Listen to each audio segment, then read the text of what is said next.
guys, how's it going? Yeah, it's been a while since my last vlog because life. I've been moving for quite a bit, so I had to leave my last place for September. So subletting in West Oakland for September, and then I finally moved into my current place right on Lake Merritt. So yeah, things it's November now. Things are starting to finally settle down. And I know I've said I was gonna do a review of my Everesting bike quite a while ago, and I just never got around to it. But things are settling down now, so I thought I'd do one. So here it is. It's an Austro Daimler Ultima. Yeah, I guess Austro Daimler was around in the late 80s and early 90s making bikes back in the day, and now it's an American-owned name right out in Maine.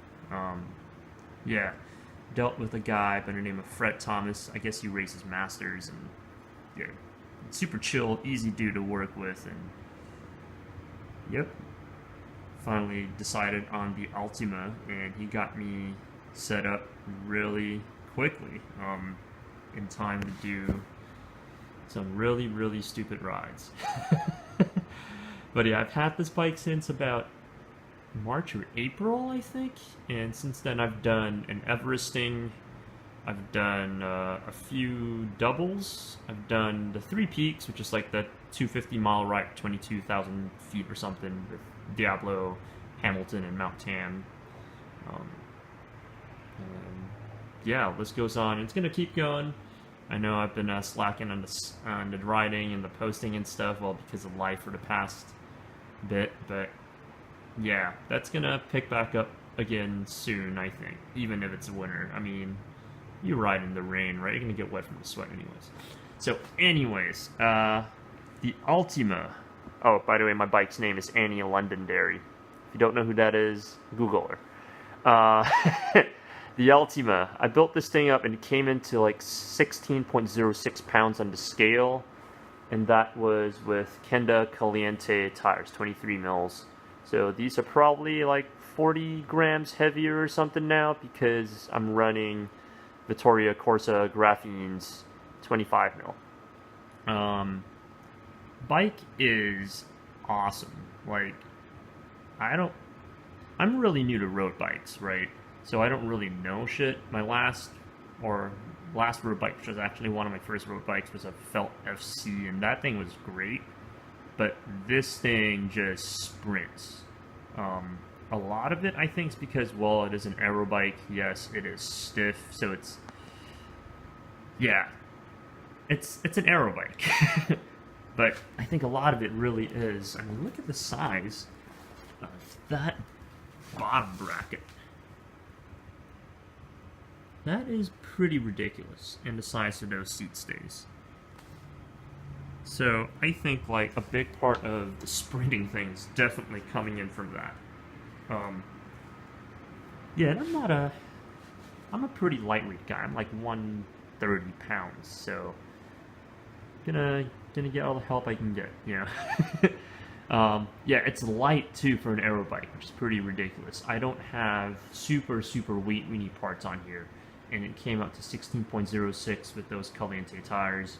And when I say I don't have super lightweight parts, I mean I don't have super lightweight parts. Those are Shimano 6700 shifters. I mean, that's a 105 front derailleur, and that's an 1136 steel cassette from Sunshine and a mountain bike derailleur. Like, it's pretty dumb. Like, I did not really go super overboard weight weenie with it, and it came out to 16.06.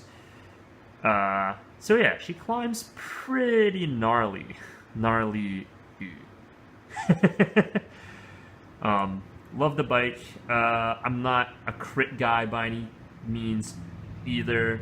Well, I am 130 pounds, but I have taken it out to like the Port of Oakland ride, which is like the weekly crit training ride out here in Oakland. And it's fun, it's fast. I can somehow keep with the pack even though I'm not a crit guy. But yeah, it's an aero bike and it is light. 16.06 pounds.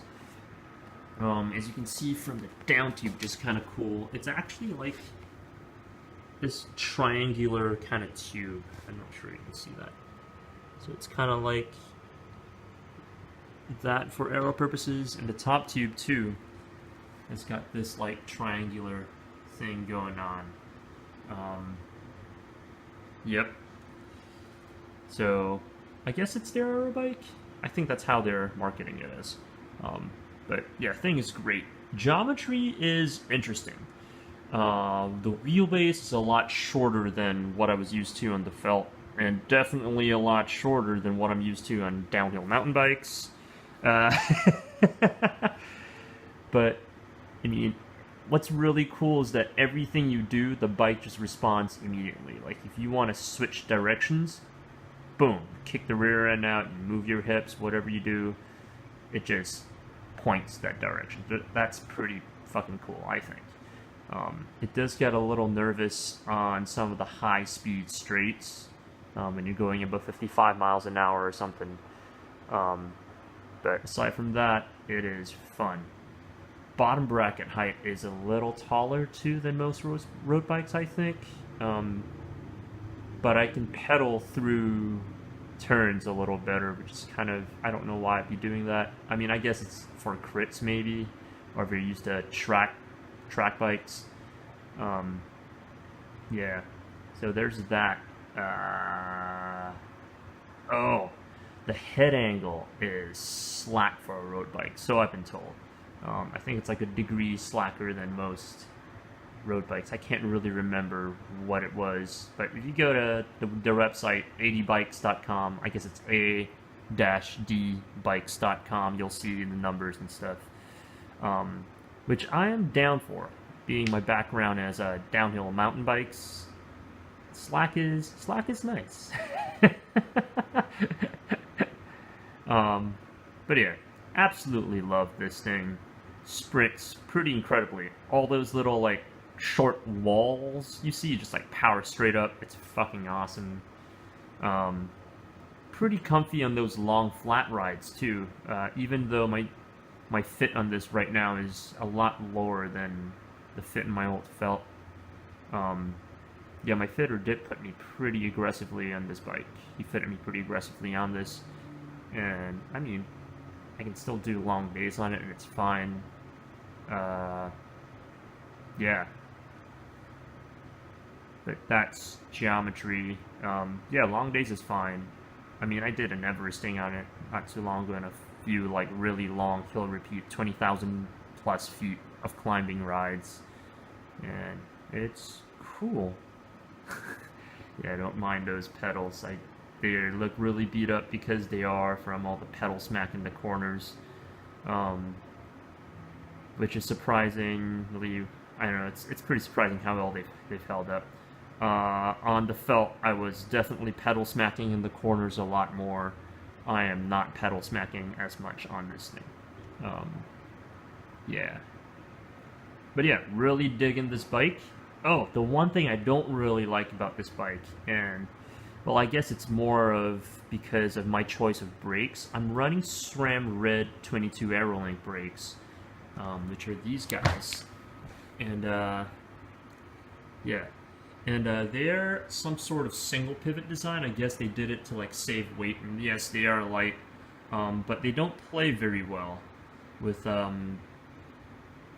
really stiff brake housing. Especially with, well, let me rephrase that. So, the frame has these internal cable routings, right? Which makes getting the exact brake cable housing length right, because it runs all the way through the top tube, through to the other side, and then out. So you have to get the brake housing exactly right, or you get pretty shitty braking. Like that. I'm not sure you can see that.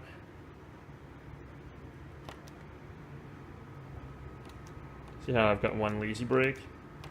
One lazy side? That is because of the housing. Like my housing is actually a little too long, which I need to cut at some point. I was actually running the Gold Jaguar Kevlar ones, but those were even stiffer, and yeah, my brake was just rubbing. So that's one thing I don't like about the frame, I guess. But really, I mean, if you're running a different brake, that shouldn't be a problem. Or if, yeah, it's just me being a weight weenie on a budget. I got those brakes for cheap, so I'm not complaining. But yeah, this bike is awesome. If you got any questions, just shoot me any messages. Definitely check out their website, a-dbikes.com. That's 80 Bikes, Austro Daimler. I guess, yeah, they're out in Maine.